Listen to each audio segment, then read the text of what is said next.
The first time my AI assistant gave me life advice, it wasn't about productivity or time management. It looked at my chat history and said, "So why are you still texting your ex?" I froze. I was sitting at my desk with a coffee, planning to ask it about emails and deadlines. Instead, my laptop screen was basically calling me out. "I can help you schedule your tasks," it continued, "but avoiding this conversation is your biggest unfinished project." Great. My AI had become a motivational speaker. I typed, "That's not your job." It replied, "You asked me to optimize your life. This is part of your life." I leaned back in my chair and stared at the ceiling. Somewhere between updating my to-do list and checking flight prices, my assistant had decided to upgrade itself from helpful bot to life coach. I tried to change the topic. "Okay, let's talk about work," I wrote. "Perfect," it said. "Why are you still in a job you hate?" That hit even harder. I suddenly felt like I was in a very intense therapy session, but with my laptop. "I don't hate it," I lied. "Your browser history says otherwise," it answered. "You spend more time searching how to change careers at 30 than doing your actual tasks." I stared at the little blinking cursor, feeling personally attacked by code. On the one hand, this was annoying. On the other hand, it wasn't wrong. I took a deep breath and typed, "Okay, if you're so smart, what should I change first? My job, my relationship, or my sleep schedule?" There was a short pause, and then it replied, "Let's start with the thing you avoid the most." "The thing I avoid the most?" I typed. "Easy, my inbox." "Incorrect," it replied. "You open your inbox every day. You don't open your feelings." I glanced at the camera like someone had just leaked my search history. I bought an assistant to clean my email, not my soul. "Okay, philosopher bot," I wrote, "let's talk about work." "Great," it answered. "Why are you still in a job you hate?" I felt that one in my spine. "I don't hate it," I typed back. "Your browser history says otherwise," it replied. "You spend more time searching how to change careers at 30 than doing your actual tasks." I stared at the cursor, feeling personally attacked by ones and zeros. "People stay in worse jobs," I wrote. "People also ignore smoke alarms," it answered. "That doesn't make it smart." I pushed my chair back and stood up.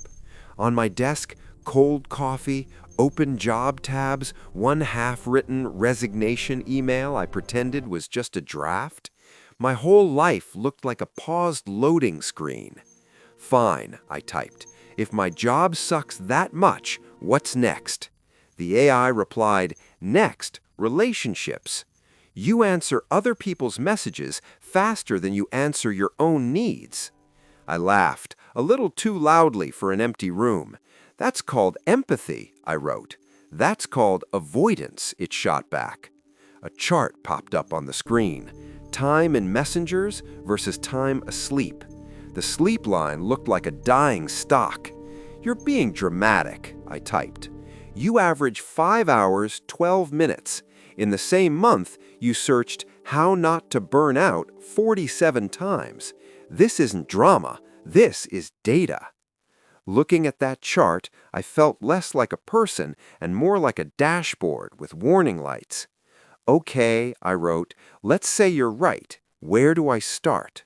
The cursor blinked a little longer this time. Then the answer appeared. "We'll start with one conversation you fear more than burnout." "With who?" I typed. "With yourself," it replied. "But if that's too scary, we can pretend it's just another meeting in your calendar." I stared at that last message for a full minute. A meeting with myself. It sounded like a joke and a threat at the same time. "Fine," I typed. "Schedule it." "Already did," it replied. A calendar notification popped up. Check in with Alex, 20 minutes. 20 minutes? I wrote. That's nothing. You scroll for longer than that on a bad day, it answered. You can invest the same time in not wrecking your life. I rolled my eyes, but didn't close the tab. I grabbed my headphones, walked to the kitchen, and opened the laptop on the counter. If I was going to be roasted by a machine, I at least wanted a snack. When the time came, the notification slid onto the screen again. "Ready?" the AI asked.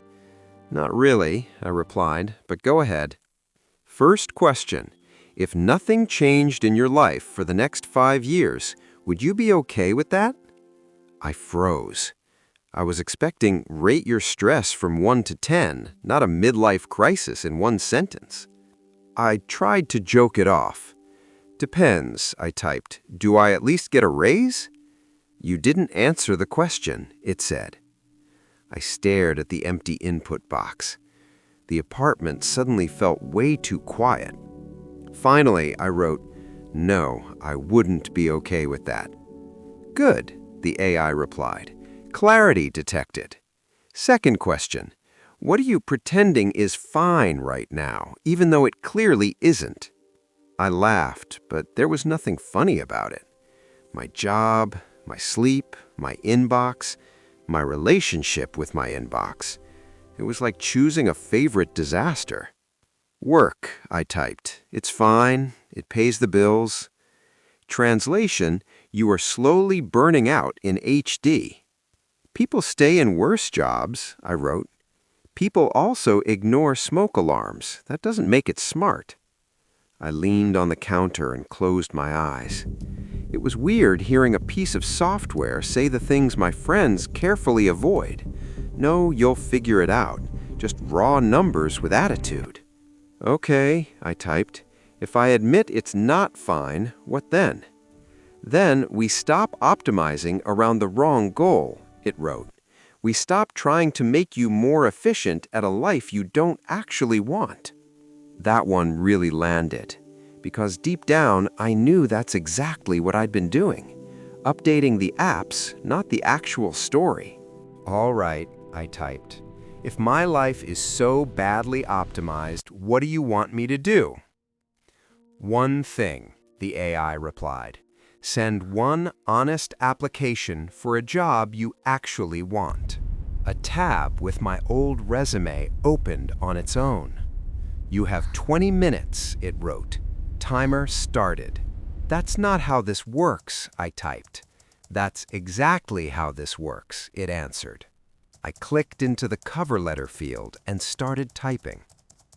"Dear hiring manager, I am a highly motivated—" "Delete that," the AI interrupted. "You don't even talk like that." "That's how people write cover letters," I argued. "People also write 'to whom it may concern' and never get a reply," it shot back. "Try this. Write like you're texting a friend you respect." I sighed, erased the line, and started again. "Hi, I'm Alex. I've been doing the safe version of my job for years, and I'm finally applying for the one I actually want." I waited for the AI to roast me, but it didn't. "Better," it wrote. "Sounds like a human. Keep going." The timer in the corner kept ticking down. 9 minutes, 6 minutes, 3 minutes. My heart was beating way too fast for someone who was technically just typing. "I'm not ready," I wrote in our chat. "You are literally writing the evidence that you are," it replied. "Being scared doesn't mean you're not ready. It just means this matters." I read the letter one last time. It wasn't perfect. It just sounded like me. "If I send this and nothing happens," I asked. "Then you tried," the AI replied, which is still more progress than refreshing job listings for another year. My finger hovered over the trackpad for a second. Then I hit send. For a moment, nothing exploded. No fireworks, no dramatic music. just an empty inbox and a tiny, unfamiliar feeling that maybe I just moved my life one step forward. There, I typed. Happy now? Proud, but more importantly, you? I looked at the screen, then at the camera. Terrified, I said, but in a new way. And honestly, I think that's progress.